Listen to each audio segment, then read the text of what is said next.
Welcome to our channel. నేను మీ వెంకట్. ఈరోజు మనతో పాటు ఉన్న గెస్టు టీపీసీసీ జనరల్ సెక్రటరీ నాగ సీతారాములు యాదవ్ గారు మనతో పాటు ఉన్నారు. సార్ నమస్తే సార్. నమస్కారం సార్. సార్ ఇప్పుడు స్థానిక ఎలక్షన్స్ వస్తున్నాయి. దీనికోసం ఇప్పుడు ఏదైతే ఇందిరమ్మ సీరియలే కానీ లేదంటే మహిళలకు వడ్డీ లేని రుణాలు కానీ ఇవన్నీ స్టార్ట్ చేసిన అనుకోవచ్చా? దీనికోసం అనే కాదు, మా అధిష్టానం అధినాయకత్వం రాహుల్ గాంధీ, సోనియా గాంధీ గారు చెప్పిన దాని ప్రకారం మేము 6 గ్యారంటీలు ఇచ్చి ఈ తెలంగాణ రాష్ట్రంలో ఈ 6 గ్యారంటీలను అమలు చేయడానికి గత 2 సంవత్సరాలు ఇందిరమ్మ పాలన, ప్రజాపాలన చేసుకుంటూ వస్తున్నాం. దానిలో భాగంగా ఇవాళ ఇందిరమ్మ చీరలో ఇస్తున్నామంటే ఒక హిస్టారికల్. చూడండి, ఏ గ్రామం పోయి ఏ మహిళను అడిగినా మా మంత్రులు భార్యలు కూడా కట్టుకుంటున్నారు. అలాగే మా క్యాబినెట్ లో ఉన్న మహిళా మంత్రులు కూడా కట్టుకుంటున్నారు, ఎమ్మెల్యేలు కూడా కట్టుకోమని మొన్న మా ముఖ్యమంత్రి గారు వేదిక ముఖంగా. అది మహిళలు చెప్తే పర్లేదు సార్, ఎవరైతే పురుషులు మంత్రులు ఉన్నారో మంత్రులను కట్టుకోమని చెప్పాడు కదా. లేదు, మీరు తప్పుగా అర్థం చేసుకున్నారు. అక్కడ మాట్లాడటం మహిళా మంత్రులు, మహిళా ఎమ్మెల్యేలు వాళ్ళ కట్టుకోమని అక్కడ చెప్పింది. సరే, ఇప్పుడు మీడియా ఎట్లా తయారైందంటే that is none of our business. ముఖ్యంగా నేను చెప్పేది ఏంటంటే, ఈ ప్రజాపాలన 10 సంవత్సరాలు తెలంగాణ రాష్ట్రాన్ని విధ్వంసం చేశారు బీఆర్ఎస్ పార్టీ. చేసిన దాన్ని 7 లక్షల చిల్లర కోట్ల అప్పు చేస్తే కూడా ఆ అప్పుకి 6.5 కోట్లు వడ్డీ కడుతున్నాం మేము. ఇవన్నీ కట్టుకుంటా మేము ఇచ్చిన 6 గంటలని అమలు చేయడానికి మా ముఖ్యమంత్రి గౌరవనీయులు రేవంత్ రెడ్డి గారు నిద్రాహారాలు మాని, అలాగే మా ఉప ముఖ్యమంత్రి బట్టి విక్రమార్క గారు, మా క్యాబినెట్ మొత్తం కూడా మీరు చూస్తున్నారు. అంటే ఈ తెలంగాణ రాష్ట్రంలో ఉన్న ఇంటెలెక్చువల్స్ ఆలోచించండి. ముందు 10 సంవత్సరాలు ఏం జరిగింది, ఈ 2 సంవత్సరాలు ఏం జరిగింది. ప్రతి ఒక్కరికి ఏం కనపడుతుందంటే, ఈ 10 సంవత్సరాల నుంచి వాళ్ళ కోరికలు తీరక, అంటే కామన్ పీపుల్కి రేషన్ కార్డు ఒకటి, ఇప్పుడు పట్టాదారులకు భూమి వచ్చేసరికి భూమి పట్టాలు ఒకటి, ధరణి పెట్టి దాన్ని విధ్వంసం చేసి మొత్తం భూములు మొత్తం కొల్లగొట్టుకున్నారు. ఇట్లా పేద ప్రజలకు కావాల్సినవి మొత్తం బీఆర్ఎస్ ప్రభుత్వంలో ఏమి కాలేదు. వాటిని ఒకేసారి మేము అధికారంలోకి రావటం, ప్రజాపాలన ఇందిరమ్మ ప్రభుత్వంలో ఒక్కొక్కటి నిమ్మతో చేసుకుంటూ పోతున్నాం. ఇప్పుడు 500 రూపాయలు గ్యాస్ ఫ్రీ ఇస్తున్నాం, బస్ ప్రయాణం ఫ్రీ ఇస్తున్నాం, 200 రూపాయలు కరెంట్ బిల్లు, రైతుల రుణమాఫీ 21,000 కోట్లు సంథింగ్ చేసినాం. తర్వాత రైతు బంద్ వేసినాం. ఇప్పుడు మేము అన్నీ ఇంకా ఒకటి చిన్న రైతు బందే కానీ రైతు రుణమాఫీ కానీ ఇప్పుడు తెలంగాణ రాష్ట్రంలో దాదాపుగా 2 లక్షల లోపు ఉన్న వాళ్ళందరికీ చేసిన కొన్ని టెక్నికల్ ప్రాబ్లం వల్ల కొన్ని ఆగొచ్చు. మేము కాదట్లా పూర్తిగా చేసినామని అనట్లే. 2 లక్షల లోపు అన్న దాని మాట ప్రకారం అన్నీ చేసినాం. ఎప్పుడు ఇందిరమ్మ ప్రభుత్వం అంటేనే రైతు పక్షపాతి. ఇవాళ రైతులకి వడ్లు వచ్చినాయి అంటే 500 రూపాయలు వడ్లకు బోనస్ కూడా ఇస్తున్నాం. ఇంతకన్నా ఏం చేస్తాం? ఇది కావాలని ఎవరో ఒక్కళ్ళిద్దరు మాట్లాడటం. కానీ ఈ తెలంగాణ రాష్ట్రంలో ఇప్పుడు స్థానిక సంస్థల ఎన్నికలు రాబోతున్నాయి, పూర్తిగా కాంగ్రెస్ వైపే చూస్తున్నారు. ఇదంతా మొన్న జూబ్లీహిల్స్ లో వాళ్ళెంత కేటీఆర్, హరీష్ రావు ఎంత విర్రవీగారో చూశారు. అది కాంగ్రెస్ చరిష్మా కాదు కదా సార్, ఓన్లీ అది నవీన్ యాదవ్ చరిష్మా కదా. నో, మీరు నవీన్ యాదవ్ గారిని అడగండి, అక్కడ వాళ్ళ నాన్నగారు శ్రీశైల యాదవ్ గారిని అడగండి. నవీన్ యాదవ్ గారిని ఉండొచ్చు స్థానికంగా. ఆయన గత 4 ఎలక్షన్లో 2 కార్పొరేషన్ డివిజన్ల ఎలక్షన్లో పోటీ చేశాడు, 2 సార్లు ఎమ్మెల్యేగా పోటీ చేసి ఓడిపోయాడు. ఆయనకున్న క్రెడిబిలిటీ ఆయనకున్న. ఇక్కడ కాంగ్రెస్ పార్టీ కూడా ఇది పెద్ద మహాసముద్రం. Party banner Congress party. ఇప్పుడు చెప్తాను నేను, తెలంగాణ రాష్ట్రంలో ప్రతి కాన్స్టిట్యున్సీలో కూడా 25 to 30% చేతి గుర్తు మీద పడతాయి. కాంగ్రెస్ పార్టీ మొన్న 64,000 అజారుద్దీన్కి రాలేదా? 64,000 వచ్చింది. అజారుద్దీన్ గారికి మరి ఈ టైంలో ఎలక్షన్స్ ఒక 2-3 days ఉందనే ముందు మినిస్టర్ ఇవ్వడం ఏంటి? ఎమ్మెల్సీ ఇచ్చి మినిస్టర్ ఇవ్వడం అంటే అక్కడ క్యాలిక్యులేషన్ బట్టి ఆయన పోయినసారి అక్కడ యాస్పిరెంట్ ఆయన నిల్చున్నాడు. యాస్పిరెంట్ కాదు, కాంటెస్టెడ్ అజారుద్దీన్ గారు. ఇప్పుడు కొన్ని క్యాలిక్యులేషన్లో ఇప్పుడు బీసీ అనేది 42% కూడా ఈ తెలంగాణ రాష్ట్రంలో విస్తృతంగా ప్రజల్లోకి పోయింది. ఒక బీసీ క్యాండిడేట్ని, అదిగాక ఒక యాదవ్ని, తెలంగాణలోని హైదరాబాద్లో యాదవులు ఎక్కువ ఉన్నారు. అదొక ముఖ్యంగా అక్కడ మా రేవంత్ రెడ్డి గారు, మా ముఖ్యమంత్రి గారు, అక్కడ ఆయన క్యాలిక్యులేషన్స్ ప్రకారం ఎవరిని పెడితే మనం విన్ను కావాలా, అక్కడ విజయం సాధించాలని అజారుద్దీన్ గారికి ఎమ్మెల్సీ ఇచ్చారు, మంత్రి పదవి ఇచ్చారు. మైనార్టీలు కూడా మాకు కావాల్సిన వాళ్ళే కదా. ముస్లిం ఓట్ల కోసమే రాజకీయం చేసిన, ముస్లిం ఓట్ల కోసమని ఎందుకు అనుకుంటాను? ఇవాళ రాలేదు కదా, ఓడిపోయినప్పుడు ఇవ్వకుండా ఇప్పుడు ఇవ్వడం. అజారుద్దీన్ గారు ఇవాళ వచ్చారు ఆ పార్టీలోకి. అజారుద్దీన్ ఆల్రెడీ కాంగ్రెస్ పార్టీలో ఉన్నారు. పార్టీలో ఉన్నాడు, ఓడిపోయాడు కదా. ఓడిపోయిన టైంలో ఎలక్షన్ టైంలో ఇవ్వాల్సిన అవసరం, ఎలక్షన్ టైం కాదు, ఆల్రెడీ మా పరిశీలనలో మా కేబినెట్ గాని మా మంత్రులు గాని మా పార్టీ పరిశీలనలోనే ఉన్నారు. కానీ ఇక్కడ బీసీకి ఎమ్మెల్యే సీట్ ఇచ్చినప్పుడు ఇక్కడ మైనార్టీకి న్యాయం చేయాలి కాబట్టి ఎమ్మెల్సీ ఇచ్చి మినిస్టర్ ఇచ్చారు. అక్కడ ఈ ఓట్ల కొరగా చేసేది కాదు కాంగ్రెస్ పార్టీ. ఈ భారతదేశం మొత్తం కాంగ్రెస్ పార్టీకి ఒక చరిత్ర, 142 సంవత్సరాల చరిత్ర ఉన్న పార్టీ ఇది. బాగా రిగ్గింగ్ చేశారంటారు సార్. అక్కడ ఎవరు రిగ్గింగ్ చేశారనేది ఇప్పుడు బీహార్ పోతే తెలుస్తుంది. ఉమ్, ఓట్ చోరీ అని మా రాహుల్ గాంధీ గారు గత 6 నెలల నుంచి మొత్తుకుంటారు. అక్కడ తేజస్వి యాదవ్ మొత్తుకుంటున్నారు. అక్కడ చూడండి, ఇక్కడ రిగ్గింగ్ చేసి ఇక్కడ రౌడీలు అంటాం, ఇక్కడ దందాలు చేస్తారంటాం. ఇది కాదు చేతగాందనం. Naveen Yadav is excellent, is a good person. నేను తిరిగి అక్కడ 20 అవును రోజులు సార్, మీరు కూడా ప్రచారంలో పాల్గొన్నారు. ప్రచారంలో పాల్గొన్న, ప్రతి డివిజన్కి వెళ్ళా, అక్కడున్న ముఖ్యులను కలుసుకున్నా, అక్కడున్న ఇంటలెక్చువల్ని కలుసుకున్నా, సామాన్య ప్రజలను కూడా కలుసుకున్నా, బీఆర్ఎస్ కూడా అడిగా, బీఆర్ఎస్ కార్యకర్తలను కూడా మాకు తెలిసిన వాళ్ళని అడిగితే నవీన్ యాదవ్ మంచి పర్సన్. ఆయన 20 సంవత్సరాల నుంచి ప్రజా సమస్యల మీద పోరాడుతండి. ఇక్కడ పేద బడుగు బలహీన వర్గాల కొరకి, ముఖ్యంగా ఎస్సీ ఎస్టీ బీసీ మైనార్టీల పక్షాన్ని నిలబడి ఎవరికి ఏ అవసరం ఉన్నా నవీన్ యాదవ్ పిలిస్తే వస్తాడని చెప్పారు. దానికి నేను ఇక్కడ ఏంటంటే కుడి ఎడమ మంచి కష్టం అన్నీ ఉంటాయి. పార్టీ ఒక ఎత్తు అయితే నవీన్ యాదవ్ది కూడా ఉన్నది, లేదని అనట్లేదు. రెండు కలిసి వచ్చినాయి. దాంట్లో చాకచక్యంగా మా ముఖ్యమంత్రి గారు అక్కడ షూటబుల్ క్యాండిడేట్ని పెట్టిండనేది మా పార్టీ కూడా అప్రిషియేట్ చేసింది. మా పెద్దల ఏఐసిసి దృష్టికి కూడా తీసుకెళ్ళింది. అది చాలా మాకు గర్వకారణం ఇవాళ జూబ్లీస్ గెలవటం అనేది. సార్ మీరు దగ్గర దగ్గర 37 సంవత్సరాల నుంచి కాంగ్రెస్ పార్టీలో ఒకే పార్టీలో ఉన్నారు, పార్టీ మారకుండా. ఎస్, మరి అలాంటి మీకు 2 times ఎమ్మెల్యే టికెట్ మిస్ అయిపోయింది, ఏంటి కారణం అసలు? మిస్ అని నేను ఎందుకు అనుకుంటా, అంతకు ముందు ఉంది 2018లో ఉన్నది. ఇక్కడ సీనియర్ గా ఎప్పటి నుంచో వర్మ వెంకటేశ్వరరావు గారు కాంగ్రెస్ పార్టీలో ఉన్నారు. ఆయనకి ఇవ్వండి, నీకు యువకుడు, నీకు టైం ఉన్నదని చెప్పారు. మొన్న ఇండియా అలయన్స్ లో సిపిఐ పార్టీకి ఇచ్చారు. కావాలని మా పార్టీ పర్టికులర్ గా ఇదేం కాలేదు. సరే సిపిఐకి పోతే నాకే వస్తుందని నేను 100% భావించా. పార్టీ అనేది కన్నతల్లి లాంటిది కాంగ్రెస్ పార్టీ. నమ్ముకొని పార్టీ కొరకు కష్టపడ్డం ఎప్పుడూ అన్యాయం చేయదు. చిన్నగా ఇవాళ కాకపోతే రేపైద్ది. కావాలంటే రాజకీయాల్లో ఓర్పు సహనం అనేది చాలా అవసరం. నాకు తప్పనిసరిగా పార్టీ అవకాశం ఇస్తుందనే నేను భావిస్తున్నా. కాంగ్రెస్ పార్టీ అంటే రెడ్డిల రాజ్యం అనేది ముద్ర పడిపోయింది. ఎక్కడుంది రెడ్డిల రాజ్యం? ఇప్పుడు మొన్నటిదాకా ఎలమని చెప్పి కేసీఆర్ ఎక్కడ రెడ్డిల రాజ్యం ఎక్కడ? మీరు ఒకటి పరిగణలోకి తీసుకోండి, 4 మినిస్టర్లు రెడ్డిలే. ఎస్, బీసీలకు ఎన్ని ఉన్నాయండి? బీసీలకు ఇప్పుడు వాకటి శ్రీహరి గారికి ఇచ్చారు కదా మొన్న. ఇప్పుడు పొన్నం ప్రభాకర్ గారు ఉన్నారు కదా, కొండా సురేఖ గారు ఉన్నారు కదా, బీసీలు కూడా ఉన్నారు కదా. బీసీలు లేని నామినేటెడ్ పోస్టులు ఎన్ని ఉన్నాయండి రెడ్డిలకి? ఇప్పుడు ఇక్కడ ఒకటే నేను క్లియర్ గా మీకు చెప్తాను. మొన్న 10 సంవత్సరాలు తెలంగాణ రాష్ట్రాన్ని విధ్వంసం చేసిన బీఆర్ఎస్ ని పడగొట్టడానికి మేము చేసిన మా రేవంత్ రెడ్డి గారు ఒక పక్కా ప్లాన్ ప్రకారం వచ్చారు. కొట్టాలనుకున్నారు, కేసీఆర్ ని కొట్టారు, దించారు. మేము నెక్స్ట్ ఇప్పటి నుంచి ఒక బీసీ 42% ఇన్ని సంవత్సరాలు ఎందుకు తీసుకురాలే? మరి అట్ట అనుకుంటే రెడ్డిల ప్రభుత్వం అని మమ్మల్ని అంటున్నారు, రెడ్డిలకే ఎక్కువ ఇచ్చారంటారు కదా. ఇవాళ 42% తీసుకొచ్చింది కూడా కాంగ్రెస్, మేమే కదా. ఆపింది కూడా కాంగ్రెస్ అంటారు కదా. ఎట్లా ఆపారు? మేమేమో గవర్నర్ కి ఇవ్వలేదా? మంత్రిమండలి తీర్మానం చేసింది కదా, గవర్నర్ కి ఇచ్చింది కదా. You are intellectual. ఇప్పుడు ఈ తెలంగాణ రాష్ట్రంలో ఉన్న మేధావులు చూస్తున్నారు, మీరు నేను మాట్లాడుకున్నట్టు కాదు. ఆపేటోళ్ళు అయితే గవర్నర్ కి ఇస్తామా, రాష్ట్రపతికి ఇస్తామా? గవర్నర్ ఎవరు, రాష్ట్రపతి ఎవరు అనేది మీరు ఆలోచించాలా. ఈ తెలంగాణ రాష్ట్రంలో ఉన్న మేధావులు ఆలోచించాలా. ఆపే ఉద్దేశం అయితే అక్కడే ఇయ్యం కదా.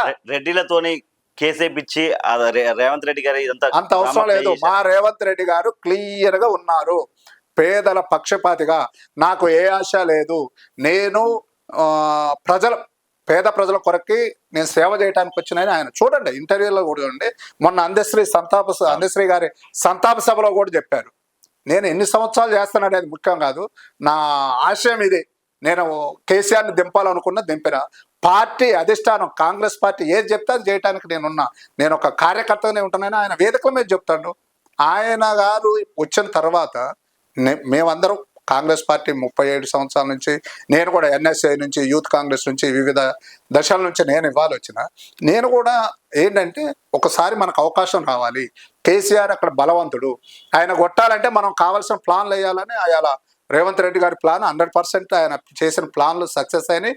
ఇక్కడ తెలంగాణలో రెడ్డి అనేది మా పిసిసి అధ్యక్షులు ఎవరు? మహేష్ కుమార్ గౌడ్, బీసీఏ కదా.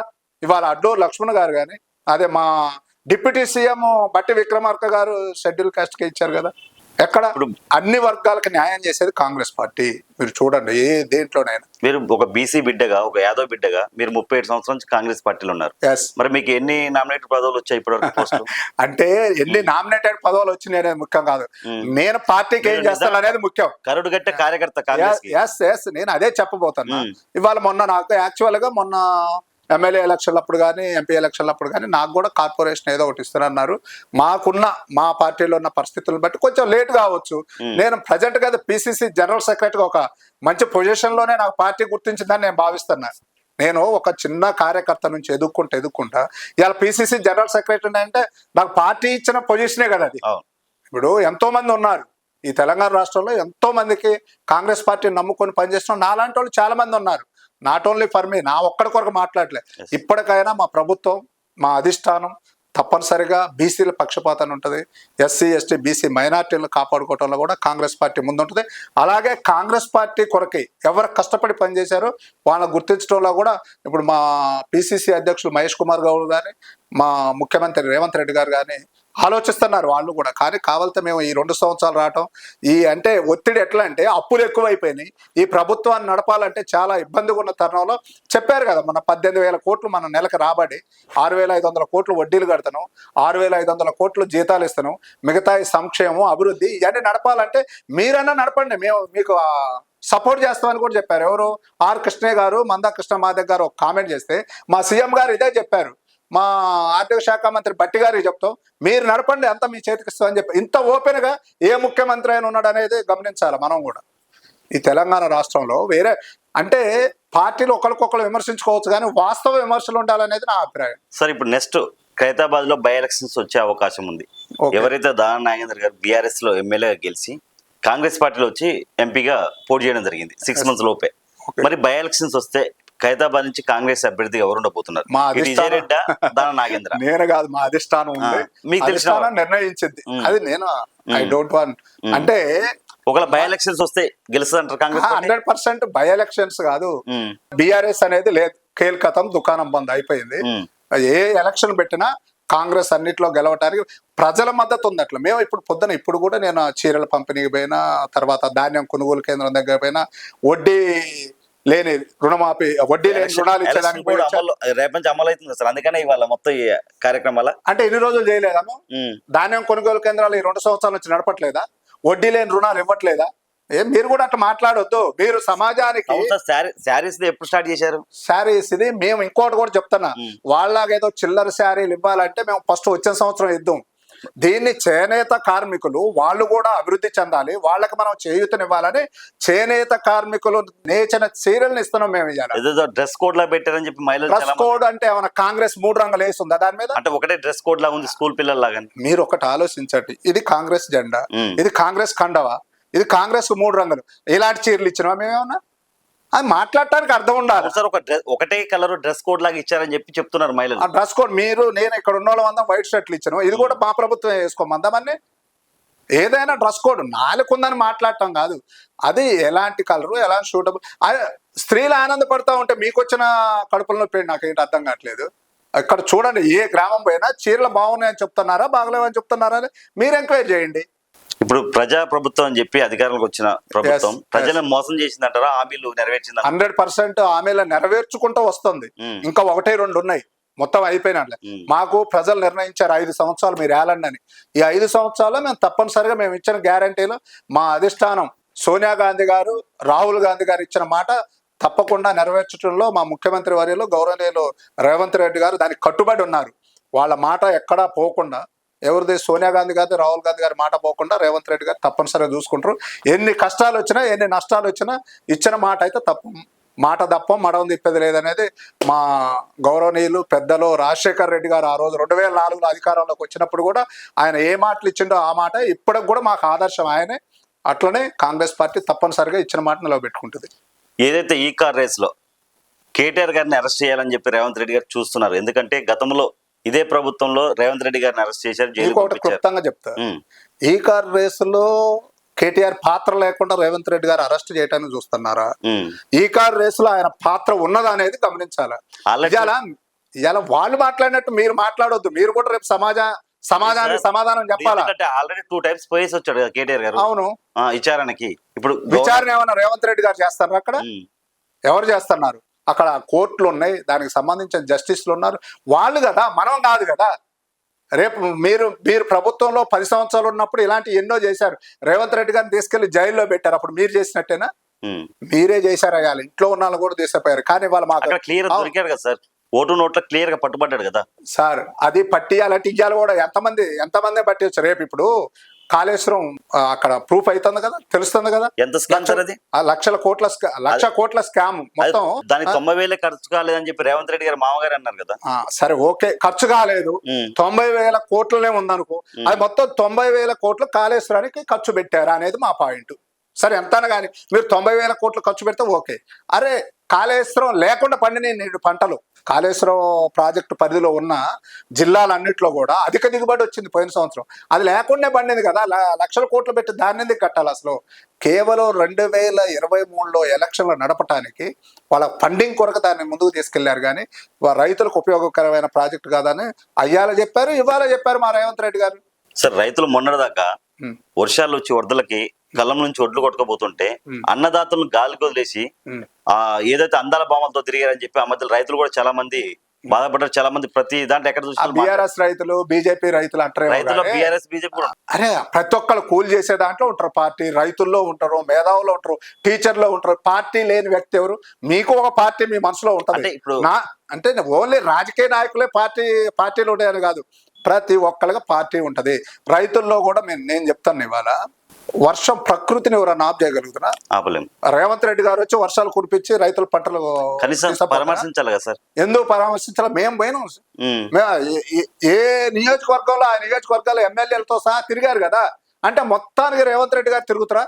ఇప్పుడు ముఖ్యమంత్రి వర్యులు ఎక్కడి వరకు ఏంటి ఆయన అడ్మినిస్ట్రేషన్, ఆయన ఇవన్నీ చూసుకోవాలంటే కొన్ని ఉంటాయి. ఆయన రివ్యూ వరంగల్, కరీంనగర్ రివ్యూ కూడా వెళ్ళొచ్చారు కదా. మీకు గుర్తుందో గుర్తులేదో, మొన్న తుఫాన్ అప్పుడు మొత్తం ఈ పంటల నష్టం పోయి రివ్యూ చేసి వచ్చారు కదా. ఎందుకు చేయలేదు ప్రభుత్వం? దానికి నష్టపోయిన వారికి నష్టపరిహారం ఇవ్వమన్నాడు.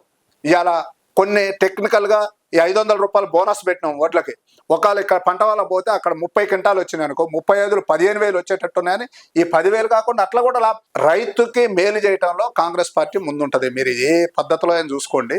మేమేం బడా అదాని, అంబానీ వాళ్ళకు దోసి పెట్టడానికి మేము కాంగ్రెస్ వాళ్ళం లేము. మేము పేదల పక్షపాతి ఎవరంటే కాంగ్రెస్ పార్టీ. మహిళలకి తులం బంగారం ఏమైంది? మహిళలకి 2,500 నేను ఆ పాయింటే చెప్దాం అనుకున్నా, మీరు అడిగారు. మాకున్నది ఇప్పుడు ఇదే 2,500 తులం బంగారం మాట ఇచ్చినాం. తప్పనిసరిగా మాట ఇచ్చిన అమలు చేస్తాం. మొన్న ఈ మధ్యలో కూడా మా క్యాబినెట్ లో కూడా డిస్కషన్ అయ్యింది. మా ముఖ్యమంత్రి వారిలో సిద్ధంగా ఉన్నారు. కావాలంటే బడ్జెట్ ఇప్పుడు మా ఇంట్లో ఉన్నారు, మీరు వచ్చారు 10 మంది, అక్కడ ఒక 5 కేజీలు బియ్యం ఉంటే వండి పెట్టగలుగుతాం, కానీ బియ్యం లేదు ఏం వండి పెట్టగలుగుతాం? అట్లా ప్రభుత్వం అసలు మాకు అలా ధనిక తెలంగాణని బీఆర్ఎస్ చేతిలో పెడితే ఇలా అప్పుల తెలంగాణ కాంగ్రెస్ పార్టీ చేతిలో పెట్టింది. బీఆర్ఎస్ పార్టీ అప్పులు చేయడం బట్టే ఇప్పుడు తెలంగాణ వెనక్కి వెళ్ళిపోయిందంటారా? ఎస్, 100%. మీరు ఎవరినైనా అడగండి అండి. ఇప్పుడు నేనే చెప్పిన కదా ఉదాహరణ, మీకే చెప్పి మీరు కానీ నేను కానీ రేపు ప్రభుత్వం కానీ ఇంకోటి కానీ అదే పాలసీ కదా. డబ్బులు లేనిది ఏ పని జరగదు. అది కాక ప్రభుత్వం ఏంటంటే ఈ సంక్షేమ పథకాలు, అభివృద్ధి పథకాలు, శాలరీస్ 6,500 కోట్లు వడ్డీకి మనకు తెలియకుండా ఆర్బీఐ కట్ అవుతుంది కదా. ఇంత క్లియర్గా చెప్పిన తర్వాత కూడా ఇంకా అప్పులు మేము చేయలేదని వాళ్ళు బుకాయించితే మనం ఏం చేయగలుగుతాం? సరే, ఇప్పుడు ఏదైతే ప్రభుత్వాలు ఉచిత పథకాలు ఇస్తామని చెప్పే ప్రభుత్వాలు ఉచిత విద్య, వైద్యం ఎందుకు అందించలేకపోతున్నారు? అది సాధ్యం కదా. నేను ఈ విషయంలో మా ప్రభుత్వాన్ని, మా ముఖ్యమంత్రులని అప్రిషియేట్ చేస్తున్నా. ఎందుకంటే మా ఇంటిగ్రేటెడ్ స్కూల్స్ అని తీసుకొచ్చారు. ప్రతి నియోజకవర్గానికి 25 ఎకరాల్లో ఇంటిగ్రేటెడ్ స్కూల్ అనేది మన ప్రైవేటు స్కూళ్ళకు మించి అంతకన్నా విద్య వైద్యం విషయంలో ముఖ్యమంత్రి గారు ఒక మంచి కాన్సెప్ట్లో ఉన్నారు. తప్పనిసరిగా ఇప్పుడు ఏంటంటే ఈ 2 సంవత్సరాలనే ఉరుకులు పెట్టి చేయాలంటే పుట్టిన పిల్లగాడు ఉరుకుతుడా పట్టుకొని రోడ్లు ఎమ్మడబడి? అరే 2 సంవత్సరాలు మాకు అధికారం ఇచ్చి 2 సంవత్సరాలు కూడా కాలేదు కదా. ఇంకొక 15 రోజులు అయితే 2 సంవత్సరాలు. ఈ 2 సంవత్సరాల కాలంలో వాళ్ళు చేసిన మొత్తం మేమే పూర్తి చేయాలంటే ఎట్లా గురించి చెప్పండి. ఒకదాని ఏమంటే ఒకటి చేసుకుంటూ వస్తాను. తప్పనిసరిగా ఇప్పుడు మీరు అన్న 2,500 తులం బంగారం ఇవ్వటానికి కూడా ప్రభుత్వం కొంచెం వెసులుబాటు చూసుకొని తప్పనిసరిగా అమలు చేస్తుంది అనేది నేను భావిస్తున్నా. మా ప్రభుత్వ పెద్దలు, మా కేబినెట్ దృష్టిలో కూడా ఉన్నది. స్థానిక ఎలక్షన్లో కాంగ్రెస్ విలేజ్లలో జెండా ఎగిరేసే అవకాశం ఉంది 100%. మీరు ఎక్కడ ఎలాంటి వ్యతిరేకత లేదంటారా? వ్యతిరేకత అనేది లేదు. వ్యతిరేకత ఉన్నదనే చెప్పేది ఈ బీఆర్ఎస్ బీజేపీ ప్రభుత్వాలే. కానీ ఎవడో ఒక 100 మందిలో ఒకడు ఎవడో ఉంటాడు, వాడిని మాట పెట్టుకొని మేము పోవాల్సిన అవసరం లేదు. తప్పనిసరిగా మీరు చూస్తారు కదా, స్థానిక జూబ్లీ హిల్స్ లో 3 సార్లు గెలిచిన సీట్ ని మేము కొట్టినామండి. జూబ్లీ హిల్స్ లో 3 సార్లు వరుసగా ఎమ్మెల్యే అక్కడ గోపీనాథ్ గారు, ఆ సీట్నే కొట్టినాం స్థానిక సంస్థల ఎలక్షన్లో. అది కాక ఇంకా పేద ప్రజలకి, బడుగు బలహీన వర్గాలకు అందరికి మేము ప్రజాపాలనలో మేలు చేసి ఉన్నాం కదా. ఇప్పుడు లబ్ధి పొందుతున్నారు కదా, ఏదో వాళ్ళకి మాత్రం తెలియదా? కాంగ్రెస్ పార్టీ అనేది తప్పనిసరి స్థానిక సంస్థల ఎలక్షన్లో జెండా ఎగరేస్తుంది. నాగ సీతారాములు గారు ఏదన్నా ఏ విషయాలు ఆయన కాంప్రమైజ్ అయిపోతాడు ఫస్ట్. దేనికి కాంప్రమైజ్ అవుతాడు? ఏదన్నా ఇప్పుడు మీరు మీ తరపున ఎవరైనా వచ్చి గట్టిగా ఫైట్ చేసినా కొట్లాడాలన్నా కానీ ఫస్ట్ ఆయన పోతే పోయిన లేరా రెడ్డిలకి ఇచ్చిర్లే పోనీ. ఇప్పుడు ఇక్కడ రెడ్డిలు లేదు, కమ్మలు లేదు, వెలమలు లేదు, ఇంకోటి లేదు. నా సిద్ధాంతం ఒకటే, కాంగ్రెస్ పార్టీ నా సిద్ధాంతం. కాంగ్రెస్ పార్టీ నేను చెప్తాను కదా, కాంగ్రెస్ పార్టీ సిద్ధాంతానికి కట్టుబడి ఉండేటువంటి వ్యక్తులకు కాదు. నేను అది కూడా చెప్తాను. ఇవాళ ఇక్కడున్న పరిస్థితులను బట్టి కూడా మొన్నటి వరకు నేను ఫస్ట్ నుంచి వర్మ వెంకటేశ్వరరావు గారి దగ్గర ఉన్న రేణుకా చౌదరి గారు పనిచేశారు, తర్వాత బట్టిగా విక్రమార్క గారితో చేసిన. ఇక్కడ అంటే నా పాలసీ ఏంటంటే లోకల్ పరిస్థితులను బట్టి అడ్జస్ట్ కావాలి. మనం లోకల్ అందరు మూవింగ్ ఎట్లా ప్రజలకు ఎలా నచ్చాలనో అట్లా పోవాలి. శ్రీనాన్న వచ్చారు 2 సంవత్సరాల క్రితం, శ్రీనాన్న వచ్చిన తర్వాత ఇక్కడ శ్రీనాన్నతో అడ్జస్ట్ అయి తిరుగుతున్నా. అంతేగాని నేను శ్రీనాన్న రెడ్డి అని ఇంకోటి అని పోవట్లే. ఇక్కడ పార్టీ పరిస్థితి, ఇక్కడ మనం ఒక ఆశయంతో ఉన్నాం. మనం ఎమ్మెల్యే కానీ 2 సార్లు 2018లో ట్రై చేసా, 2023లో ట్రై చేసా. ఇంకా నా ఆశయం కొరకి నేను ఇక్కడ క్యాలిక్యులేషన్లో పార్టీకి నష్టం జరగకుండా, అలాగే మన నమ్ముకున్న నాయకుడికి కూడా నష్టం చేయకుండా నీతిగా నిజాయితీగా ఒక ధర్మంగా ఉండాలనేది నా సిద్ధాంతం. అంతేగాని ఎవరికో తలంచి ఇవాళ శ్రీనాన్న వచ్చిందని నేను శ్రీనాన్నతో తిరుగుతుంటే శ్రీనాన్న దగ్గర ఏమైనా డబ్బులు తీసుకున్నారే, ఇంకో దానికి ఏమైనా కాంట్రాక్ట్లకు కానీ ఇంకోటి అమ్ముడు పోతే అప్పుడు తల వంచినట్టు అయింది. శ్రీనాన్నని అడగండి మీరు కావాలంటే. ఇప్పుడు పొంగులేటి ఏదైతే బట్టి విక్రమార్క ఈ ఇద్దరి మధ్యలో ఫ్లెక్సీల గొడవలు ఇవన్నీ ఎప్పుడు నడుస్తూ ఉంటాయి? ఏమీ లేవండి. మాకు పొంగులేటి గారు కుడి కన్ను, మన బట్టి గారు ఎడమ కన్ను, అట్లా ఒకళ్ళ కుడి కన్ను ఒకళ్ళ ఎడమ కన్ను. మాకు ముఖ్యులే. ఆయన ఉప ముఖ్యమంత్రి బట్టి విక్రమార్క గారు ఉన్నారు, రెవెన్యూ మంత్రి గారు ఉన్నారు, తుమ్మల గారు వ్యవసాయ శాఖ మంత్రి గారు ఉన్నారు. అలాంటి ఏం లేవు. ఒక కుటుంబంలో 2 అన్నదమ్ములు ఉంటే మనస్పర్ధలు వస్తాయి కదా. మా కాంగ్రెస్ పార్టీ మహాసముద్రం. ఏదో చిన్న వస్తాయి, ఏదో అనుకుంటారు, సాయంత్రం కల్లా మళ్ళీ కూర్చొని మాట్లాడు. దాన్ని ఏదో భూతంతంలో చూసి వాళ్ళిద్దరికి ఎందుకు లేదు బాగా, ఎందుకు ఈ జిల్లాలో కావాల్సిన అభివృద్ధి సంక్షేమ పథకాలు వాళ్ళు అమలు చేయట్లేదా? ఇందిరమ్మ ఇండ్లు మర్చిపోయాను. ఇవాళ హిస్టారికల్ ఇందిరమ్మ, నువ్వు డబల్ బెడ్రూమ్ అని 10 సంవత్సరాలు ఒక్కడ ఇంట్లో ఉండడం చూడండి. పోయి 3,500 చొప్పున ఒక్కొక్క కాన్స్టిట్యూన్సీకి 4,50,000 ఇండ్లు ఇవాళ తెలంగాణ రాష్ట్రంలో మేము ఇచ్చినాం కదా. అవి కనపడట్లేదు వీళ్ళకి. ఇందిరమ్మ ఇండ్లు అనేది పోయి చూడండి. ముఖ్యమంత్రి గారు మొన్న మా చంద్రగొండ మండలం బెండాలపాడు వచ్చిన రోజు కూడా వాళ్ళు కౌగిలించుకొని ఏడ్చారు, మా చిరకాల స్వప్నం మీరు నెరవేర్చారు, మీరు ముఖ్యమంత్రి వచ్చని. 2029లో శ్రీరాములు యాదవ్ గారి రాజకీయ భవిష్యత్తు ఎలా ఉండబోతుంది? 2029లో ఎమ్మెల్యే టికెట్ మీకు వచ్చే అవకాశం ఉందంటారా? అంత మా అధిష్టానం దయ, ప్రకృతి ఆశీస్సులు, ప్రజల ఆశీస్సులు. నా సిద్ధాంతం ఏంటంటే కాంగ్రెస్ పార్టీ సిద్ధాంతానికి కష్టపడి ఉండి కాంగ్రెస్ పార్టీ భావజాల ప్రకారం నడుచుకునే వ్యక్తిని. నేను ఎవరికో ఏదయ్యి అమ్ముడు పోయే వ్యక్తిని కాదు. ఒకవేళ పార్టీ ఇదే చేయమంటే అదే చేయడానికి కట్టుబడి ఉంటా. అంతేగాని ఈ పార్టీని కాదని ఇంకో పార్టీలు మారేటట్టుంటే నేను కూడా ఎమ్మెల్యే అవుతున్నాను ఇప్పటికి. కార్పొరేషన్ చైర్మన్, ఇంకోటి మొన్న ఎమ్మెల్యే వర్మ వెంకటేశ్వరరావు గారు పార్టీ మారినప్పుడు పోయినా నాకు ఏదో పొజిషన్ ఇచ్చాను. కానీ నాకు కాంగ్రెస్ పార్టీ కన్నతల్ లాంటిది అనేది నేను ఇంతకుముందు ఎన్నో ఇంటర్వ్యూలు చెప్తాను, ఇప్పుడు కూడా చెప్తాను. ఇప్పుడు ఏరే పార్టీ నుంచి పిలుపు రాలేదు సార్. సరిగా ఇవన్నీ వచ్చినాయి అనేది ఇవాళ చెప్పుకుంటే గొప్ప అనుకుంటారు. నాకు పార్టీ ఏ పిలుపు వచ్చినా అసలు నన్ను అడగటానికి అవతల సాహసం చేస్తే కదా.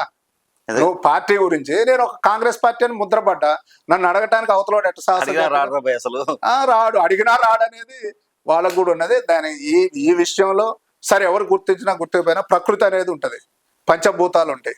దేవుడిని నమ్మిన వాళ్ళకి దేవుడిని నమ్మిన వాళ్ళకి ప్రకృతి అనేది ఉంటుంది. అంతా వారి ఆ ప్రకృతి ఆశీస్సులు ఉండి మనకు ఎప్పుడు ఏది కావాలన్నప్పుడు అది వస్తుంది అనేది నా ప్రగాఢమైన విశ్వాసం. అలాగే నా నియోజకవర్గంలో, మా కొత్తగూడెం నియోజకవర్గంలో ఉన్న ప్రజల ఆశీస్సులు కూడా తప్పనిసరిగా ఉంటాయి వాళ్ళకి. ఎందుకంటే వాళ్ళ కష్ట సుఖాల్లో పిలిస్తే పలుకుతాడు, ఏ చిన్న పెద్ద ఏదైనా వస్తాడనేది ఒక పేరైతే సంపాదించుకోగలిగినాం. దాని ప్రకారం 2029లో తప్పనిసరిగా ఎమ్మెల్యే అవుతా 100%, అందులో నో డౌట్ ఎట్ ఆల్. నాకు ఆ పార్టీ కూడా నాలాంటి వాళ్ళని గుర్తించుకుని ఉంటుంది అనేది కూడా నాకు ప్రగాఢమైన విశ్వాసం ఉంది. దానికి మా మంత్రివర్యులు బట్టి విక్రమార్క గారు కానీ, పొంగులేటి శ్రీనివాస్ రెడ్డి గారు కానీ, ఇక్కడ ఉన్న తుమ్మల నాగేశ్వరరావు గారు, వాళ్ళ ఆశీస్సులు కూడా ఉంటాయని భావిస్తున్నాను. Thank you so much sir. మీరు అనుకున్న గోలు 2029లో నెరవేర్చుకోవాలి, మీరు విజయం సాధించాలి ఎమ్మెల్యేగా అని చెప్పి మనస్ఫూర్తిగా కోరుకుంటున్నాను. Thank you. అలాగే పీపుల్స్ మీడియా ప్రేక్షకులందరికీ కూడా ఈ అవకాశం నాకు ఇచ్చినందుకు వారికి కూడా ప్రత్యేక ధన్యవాదాలు. లైక్ చేయండి, షేర్ చేయండి, సబ్స్క్రైబ్ చేయండి. మరిన్ని వీడియోల కోసం బెల్ సింబల్ పై క్లిక్ చేయండి.